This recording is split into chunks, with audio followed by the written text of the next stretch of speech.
It is National Water Safety Month, and as we head into 100-degree temperatures this weekend, it's a good time to learn some tips on how to keep your kids safe around water. Yeah, now's the time people start using their pools. So today, the Gilbert Fire Department hoping to spread the word on what parents can do to safeguard their kids. So Jess, she is live at an indoor swim class this morning, and we know swim classes are so important. Good morning, Jess. Good morning. Yeah, they really are. And they've teamed up with Swimhaus School in Gilbert. Let me show you the babies swimming. This is the baby swim class, and it's so cute. So I'm going to sit down with mom and dad, Marty and Courtney. Your little one, Owen. Peace of mind does that bring you knowing that he's learning? And he's been doing this since 6 months, you said.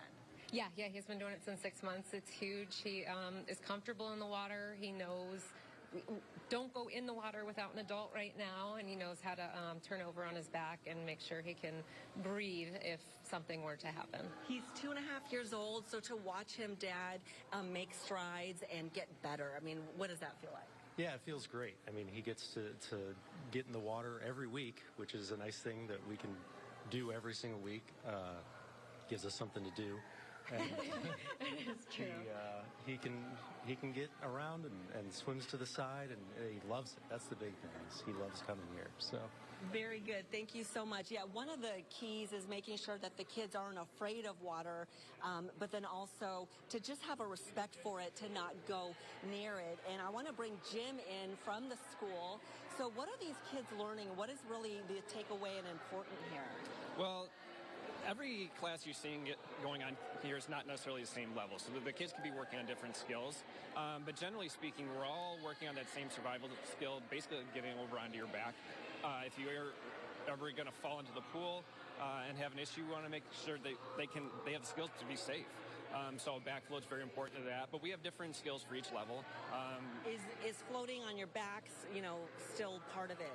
Oh, yeah, absolutely. Think about it. Even if you were to be able to backfloat for 10, 15, 20 seconds, that's an extra 20 seconds the parent has to get out of their house, find their child, and hopefully pull them out of the water before it's a tragedy. Let's bring Mark in with the fire department over here.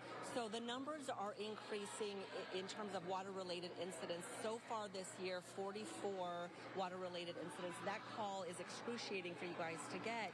Put in perspective that number and what parents need to know. Yeah, so the number this year is up about 10% already over this time last year. So that's something that we want to be concerned about. So we really appreciate you guys being out here, helping us get that message out, and having great community partners like Jim here at Swimhaus to help with that. The calls that stick with me are the ones with young kids on drownings. You name it, I've seen it as far as being on a lot of different types of calls, but those are the ones that just, that over the course of your life you don't let go of. And you've added a letter to the ABCs of water safety. It's now ABCD. What does that stand for?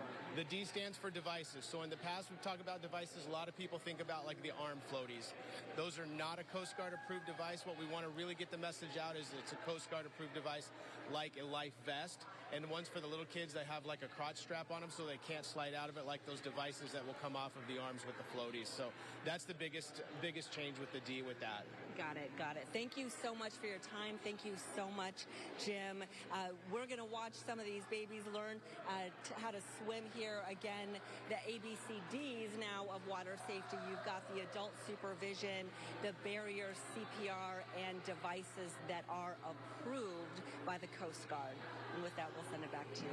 Yeah, important there. I remember my first swim lessons, set you up for the rest of your life, so you don't have to worry as much. If you have your kids there, they know what to do, so very important stuff there. And even if you don't have a pool, but you have friends and family who have pools, it's just always important to do. Thank you, Jess.